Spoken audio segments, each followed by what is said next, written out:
Here's how to create a rainbow water effect when colouring with alcohol markers. Hello and welcome to today's video. I'm going to be talking you through a step-by-step process on how to make a rainbow effect with your alcohol markers when colouring in. So you're going to first need a very light blue to kind of do a wash of colour, remembering to kind of chase that colour as it goes across the page so you don't end up with any streaks. Keep going over the wet bits as you move into kind of the bits that you're yet to colour, overlapping as you go to prevent any streaks from appearing. Once you've got your very light blue colour down, you're going to use a pale we're using a pastel colour palette today. This is a pretty pale yellow. It goes on a little bit green over the top of the blue, but once it's dry it is quite a pale yellow, which is nice. And you're going to kind of do like wavy, wiggly, blob type patterns with it. Imagining that these here are kind of the bits, when you look at a swimming pool, it kind of the light reflects in kind of patches. And so you're imagining that these are kind of the highlights in the water as you colour.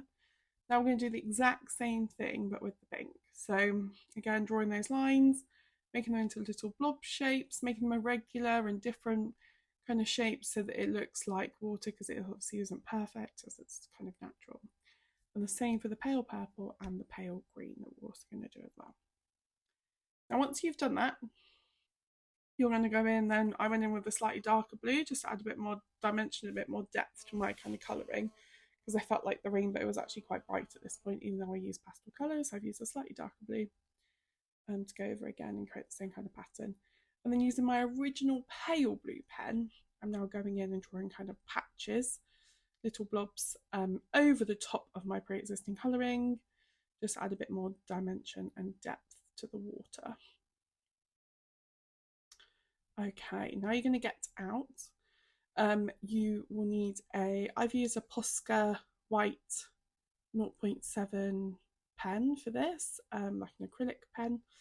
You can use a jelly roll pen or a gel pen, a white gel pen. You're just going to need a white pen that's going to show up. Then using that pen, you're now going to go over the top, making, again, so kind of blob-like shapes, making them all different, not uniform, making the lines different widths. So some of the bits I've done it slightly thicker, some places I've done it slightly thinner with my lines, but I'm just going to keep going in, kind of creating uneven shaped areas with my pen for those kind of light water reflections that you'd see on a swimming pool if the sun was shining on the water. It kind of gives like a white line patterned effect over the top. And you're going to go in and you're going to cover your whole picture in these, thickening up some of those places. Then you're going to use your white pen to do little highlight lines, little lines and little dots randomly around the edges to kind of show where the light would be reflecting, just to add a little bit more depth.